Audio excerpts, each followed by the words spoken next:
Are you Larry Fletcher? Yes, ma'am. And so, Mr. Fletcher is on probation and cause number 21-37809 for the offense of possession of a controlled substance, a second-degree felony. That probation is from October of 2021. It was a 5-year deferred probation. And then it looks like we have two new offenses that have been indicted in cause number 25, DCCR 0838, an aggravated assault with a deadly weapon, and 25 DCCR 0839, a manslaughter charge. Mr. Wilkerson has filed a motion asking that I set a bond in. Whoa, hold up. Did you hear that? Mr. Fletcher is not just on probation for possession anymore. Now he's facing aggravated assault with a deadly weapon and a manslaughter charge. That's a huge leap in seriousness. In legal terms, this changes everything.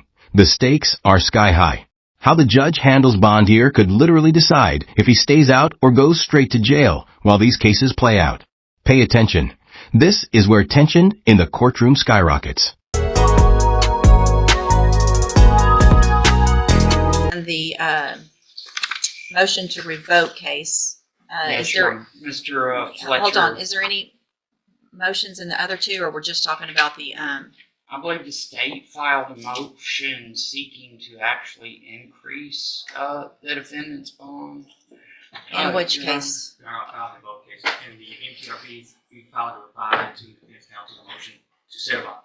And in the other two cases, the state, the newly aggravated assault and the manslaughter case, the state has filed motions to increase it. Let me get that all pulled up real quick and then we'll get started. Hold on.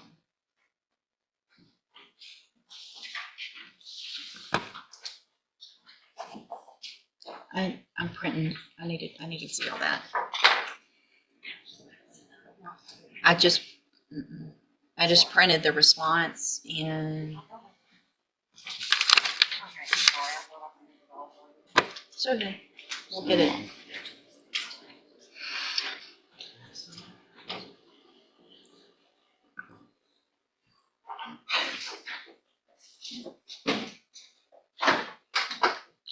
Are the PCs, I guess, would be the same in For the manslaughter and the ag assault? So I'm That's just all came out of the same transaction. Okay. Occurrence, Judge. give me just a second. Yes, Hold on. All right. So there's no bond currently set in the motion to revoke. The bonds in the two new cases have been set at $50,000 each. So I've got a motion to set a bond in the revocation, and I've got a motion from the state to increase the bond and or modify conditions in the two new offenses. Correct? Yes, ma'am. Okay. With regard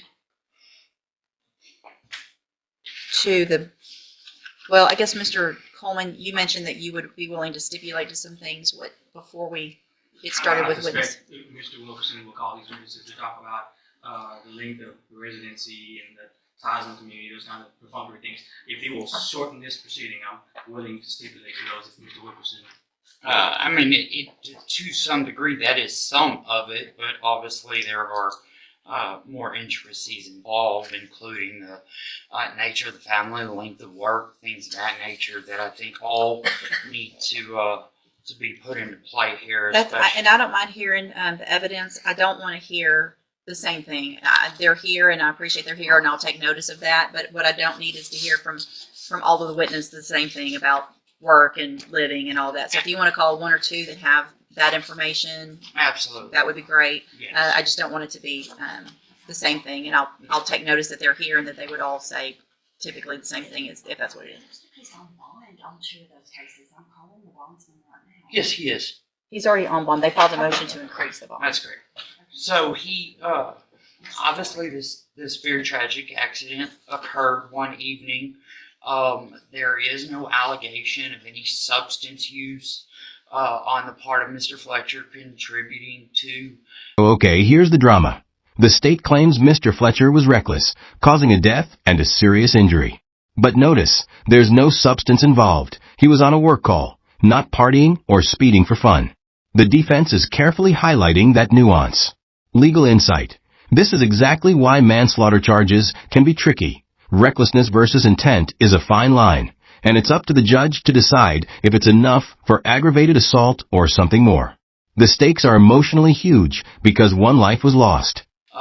To the accident that involved the death of one of the victims and the severe injuries to the other. There is some, I guess the state's theory seems to be on the manslaughter that he was reckless in his driving on that evening, thereby causing the death of another in the course of that reckless behavior while driving, which then makes it a stretch when the state then moves on to an aggravated assault charge for the second occupant of the vehicle, because of course if there were the intent and knowing element present there of course would have been a murder charge associated with the death of the first occupant of the vehicle. We are not debating obviously the tragedy of this incident, Your Honor. Mr. Fletcher on the night in question was actually responding to a work call. That is the reason that he was out on this particular evening. It was not after curfew. It was work related. He works for Ryder, the truck company. Judge, he's a mechanic. And as the court's aware, several years ago, Mr. Fletcher had an issue with substance abuse. Unfortunately, that's an issue that affects far too many people in the community, our loved ones, or sometimes ourselves, our family members, parents, sons, brothers, sisters, children. But Mr. Fletcher has been serving his probation faithfully. He has been supporting his defendants, Your Honor. He is engaged to be married. He has custody of his biological 2 children, and then also takes care of the 2 current children of his fiancée, and is now welcoming a 3rd child. They are expecting that child. Mr. Fletcher has employment to return to, Your Honor, in terms of while these matters play out in the judicial system. Obviously, there are the state seems to highlight Mr. Fletcher's driving record as a reason to change or deny bond in conjunction with the possession charge, which he is entitled to bond on. With regard to the driving record, I would simply say if that driving record, that, by the way, I have not seen certainly a certified copy of any driving record of Mr. Fletcher, but I have no reason to doubt Mr. Coleman's representations regarding that. There are certainly rules that the court could fashion. Obviously, Mr. Fletcher has a large family here supporting him, who have also been very supportive of the Thomas family since this tragedy. The allegation has to do in terms of Mr. Fletcher's fault in that death and that aggravated assault, which seems like a mighty jump in mens rea there, Your Honor, seems to be that he was traveling at such an excessive rate of speed on the night that when the person who disregarded the traffic safety device and entered a lane, failing to yield right away, Mr. Fletcher then did not have sufficient time to react and stop the vehicle because of his rate of speed. Obviously, we haven't had an opportunity to have our own investigators take a look at any of that evidence to be able to argue it at this point in the case, Judge.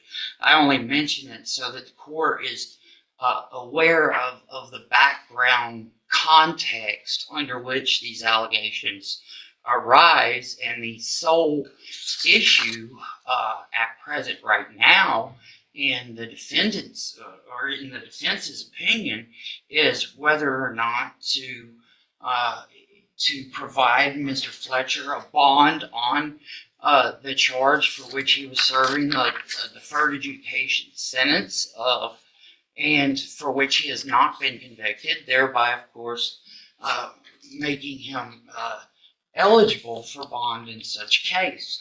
Obviously, Judge, the law has changed in a number of ways, and if this were a case where Mr. Fletcher were some violent person prone to violent outbursts, aggravated assaults, as the state alleges one of these was, although I just don't understand how you... I'm not going to get into the legal. I mean, they filed what they filed. That'll be a question for later. So the issue here, Judge, is whether or not to grant him bail while the allegations that form the basis of revocation of this bond come to be addressed by the court. Your Honor, as I mentioned, and I would like to put his fiance on just briefly, his mother as well. And let me stop everybody. Here's what I'm inclined to do. Bam. The judge just hit Mr. Fletcher with a no driving order while these cases are pending. Look at this. Previous crashes from 2010, 2012, 2013, 2016, 2018, and now this tragic incident. The judge is balancing public safety and Mr. Fletcher's rights. Classic judicial tightrope. This is a textbook example of how past patterns affect bond conditions, not just the current offense. Think about it. Even with work obligations, the court is prioritizing lives over convenience. I am inclined on the two new cases, the ag assault and the manslaughter, to in part grant Mr. Coleman's motion and modify the bond conditions. I don't believe I'm going to increase them because I think I can modify them in a way that will hopefully ensure the safety of the community. What I'm going to do in cause numbers 25 DCCR 0838 and 0839 is modify the bond conditions in those cases and order as a condition of bond that Mr. Fletcher is not allowed to drive, period, ever, any vehicle while these cases are pending. It does concern me, the prior allegations with regard to driving.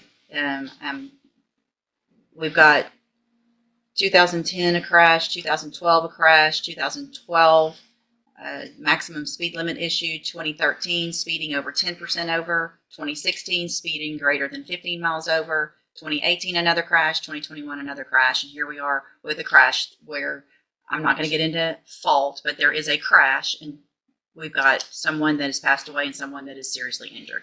So that if I'm going to require that, I understand there may be work issues, and that is what it is at this point. That is what I'm going to order in those two cases. And I can understand that, Judge, but I would point out that the same issues of fault that belie this case, we're also uncertain of what... It doesn't matter to me. We're going to stop having crashes no matter whose fault it is. When there's a common factor and there's the same thing that continues to happen, I can't help but at least have some concern that there is at least some type of fault on some of those. You know, you don't get into that many crashes without something happening. Okay, so my job is twofold: keep everybody else safe in the community and to do what's right with regard to you and your rights as well. But I've got to keep everybody safe, and based on that history at this point, while the case is pending, unless something changes later with further order of the court, you are ordered not to drive. Okay, and so I think just by the nature of obviously that order, I'm probably inclined to grant the motion to set a bond in the probation case. And so I am at this time going to set the bond in clause number 21-37809. I'm going to grant the motion to set a bond. I'm going to set the bond in that case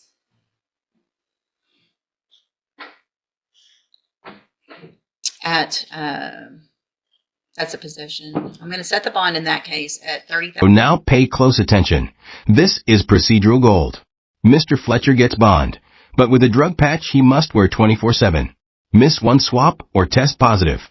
Back to custody immediately.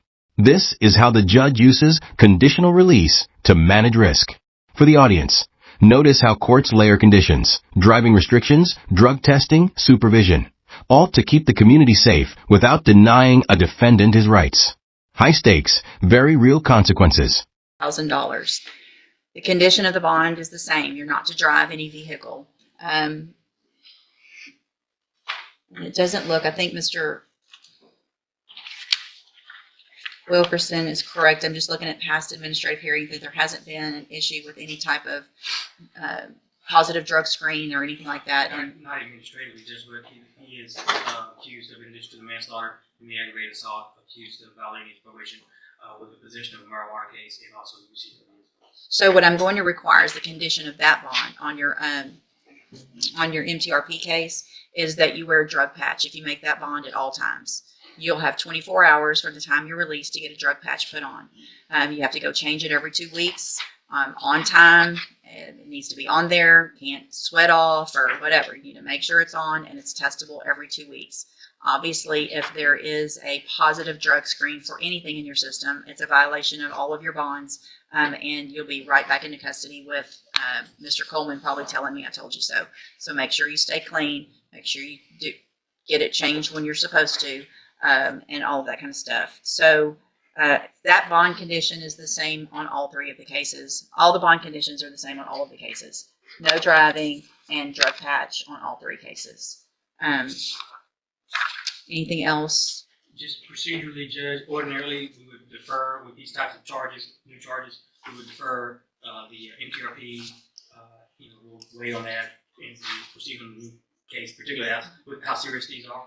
However, in this case, I just want the court to know that we would be looking to go forward with the MTRP first. Okay. For a number of reasons. So we're looking to amend that MTRP. We'd ask that it be set prior to a disposition in the new manslaughter or. And you would be intended on putting on evidence of those new offenses in that hearing? I would. For punishment, the punishment part of it is. I mean, to prove up the MTRP. We have other things to do with the MTRP, particularly the possession of marijuana, also the UCW, but there very well may be some additional testimony about those circumstances surrounding aggravated assault.